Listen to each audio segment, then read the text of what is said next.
शेर जंगल का राजा है जो कि हमेशा ही एक रणनीति के तहत शिकार करता है। लेकिन इतनी रणनीति के बावजूद भी 10 में से केवल 2 शिकार इनके हाथ लग पाते हैं। अब सवाल उठता है कि ताकत और फुर्ती में बेमिसाल जंगल का राजा आखिर हर शिकार में कामयाब क्यों नहीं हो पाता। तो जरा रुकिए, आज हम आपको 5 ऐसे कारण बताने जा रहे हैं जिनसे आप भी ये जान पाएंगे कि क्यों जंगल के राजा को ज्यादातर खाली हाथ ही लौटना पड़ता है और आखिर क्यों शिकार इनसे छूट जाते हैं। आइए बिना देरी किए जंगल के इस रोमांचक सफर की शुरुआत करते हैं।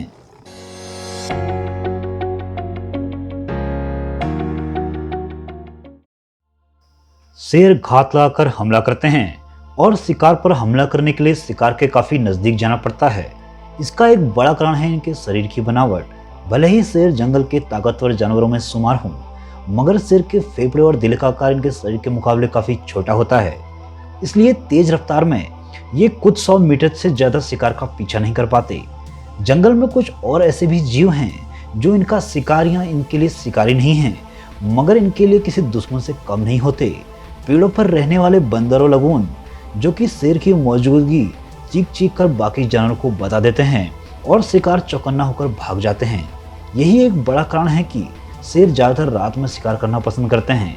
आगे ऐसे और भी कारण हैं जिनसे आप जान पाएंगे कि क्यों शिकार इनके हाथ से छूट जाते हैं।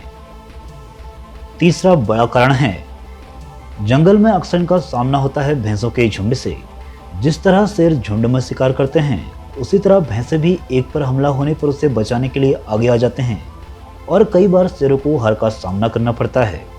यही कारण है कि शेर भैंसों का शिकार रात में पसंद करते हैं, क्योंकि रात में भैंसों का शिकार आसान हो जाता है। जंगल में हाथी एक ऐसा जानवर है जो हवा के बहाव के लिए बेहद सचेत होते हैं। इसके उलट जंगल का ये शिकारी शिकार करते समय हवा के बहाव का ध्यान नहीं देते, जिससे इनकी गंध दूसरे जीवों तक आसानी से पहुंच जाती है और वो चौकन्ना होकर वहां से भाग जाते हैं, जिससे शिकार इनका हाथ से छूट जाता है। शेर बाकी शिकारी, जिनमें चीता और तेंदुआ शामिल है, उनकी तरह शिकार का पीछा नहीं करते। ये ज्यादातर सीधी दिशा में शिकार का पीछा करते हैं और शिकार के अचानक पलटने या भागते वक्त अचानक दिशा बदलने की स्थिति में ये ऐसा नहीं कर पाते हैं, जिससे शिकार इनके हाथ से निकल जाता है। उम्मीद है अब आप जान गए होंगे कि शेर एक शिकारी होते हुए भी कुशल शिकारी नहीं होता है। आगे भी ऐसे ही वाइल्ड फैक्ट जानने के लिए चैनल को सब्सक्राइब करना बिल्कुल ना भूलें।